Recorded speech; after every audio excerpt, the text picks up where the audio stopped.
porque a agressão contra essa jovem praticada pelo namorado repercutiu muito nessa semana, tamanha brutalidade.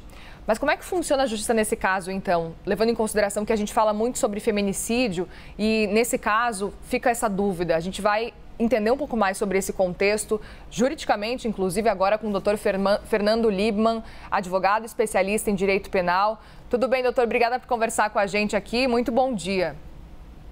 Muito bom dia, Muriel. Para mim é um prazer estar aqui na CNN. Cumprimento a todos os telespectadores, aqueles que prestigiam esse glorioso trabalho que vocês estão fazendo. Muito obrigada. Eu começo perguntando, então, para o senhor justamente esse ponto.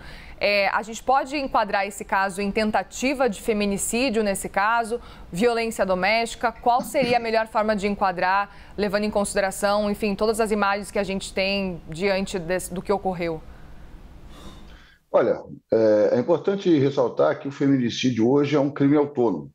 Artigo 121-A do Código Penal, que colocou essa atuação, uma atuação contra as mulheres, um crime autônomo com penas distintas do homicídio. Para se configurar uma tentativa, né, é dependente muito da vontade do agente. Porém, a analisar aquilo que exteriorizou sua vontade. Então, analisando 60 socos, analisando que só cessou a agressão após a abertura do elevador, ele já foi tipificado como feminicídio. O inquérito está tocando sobre essa questão processual, essa tipificação criminológica, e eu acredito sim que, pelas imagens, a historização da vontade do agente consiga se enquadrar assim, em feminicídio. E é muito interessante. Em tentativa de feminicídio. Tentativa. É muito interessante porque, nesse caso, então, o feminicídio ele não se enquadra apenas com a morte, por exemplo, da mulher, né? Não, na verdade, o feminicídio, a partir do momento que se criou um crime autônomo, ele é como se fosse um 121, que é o homicídio puro e simples, para 121-A. Então, a tentativa é quando o resultado morte não ocorre por não decorrência da vontade do agente. Então, se a morte da vítima não ocorreu por vontade contrária do agente, por algo que impediu que acontecesse, a gente consegue se enquadrar em feminicídio. Ou na tentativa dele. Perfeito. E outra dúvida que a gente tem é, inclusive, o que pode acontecer com esse agressor depois da denúncia, depois das imagens? A gente viu que ele está preso de forma preventiva. Qual o próximo passo a partir de agora, doutor?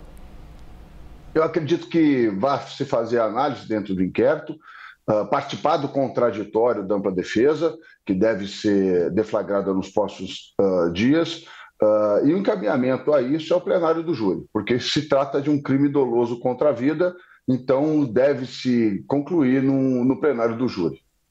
Perfeito. E aí queria entender, a vítima prestou depoimento, precisou inclusive escrever, né, à mão o depoimento, pois não tinha condições de falar. Nesse caso, especificamente, só o depoimento já é suficiente, isso somado às câmeras, que são, enfim, imagens fortíssimas. Queria entender nesse caso, até para que a gente consiga entender, para que consiga então enquadrar com feminicídio, é necessário que tipo de prova nesse caso?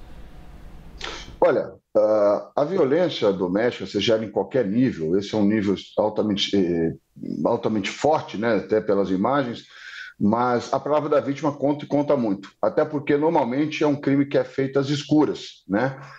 Muito difícil, até o relato que se trata que ela não quis sair do elevador por estar sabendo que poderia ser vítima de uma violência e lá estaria um setor monitorado.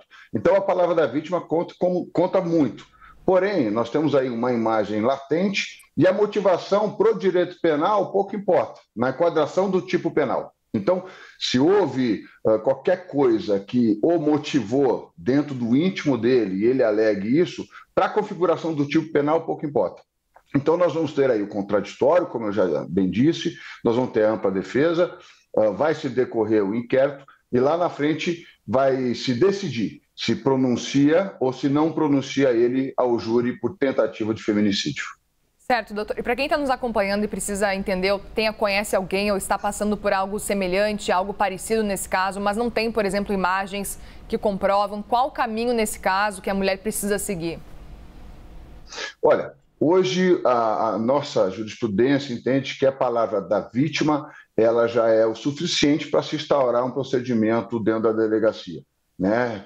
por ser um crime que é feito muitas vezes dentro do domicílio da pessoa, onde o nível de testemunhas é reduzido, sim, fazendo o boletim de ocorrência, já buscando uma proteção, uma medida protetiva, isso já começa a dar início a essa investigação. Porém, a medida protetiva, ela automaticamente, vendo indícios de semelhança daquilo que a vítima coloca dentro da delegacia, ela já é concedida cautelarmente para evitar que chegue no extremo como chegou nesse caso. Então, indo à delegacia em sede policial, você tem algumas cidades que têm a especializada, que é a Delegacia de Defesa da Mulher. Aonde não tiver especializada, você pode ir numa delegacia comum, relatar o ocorrido e sair de lá já com um pedido dessa tutela cautelar que a lei garante às mulheres. E o que precisaria nesse caso para conseguir, por exemplo, pedir uma prisão preventiva?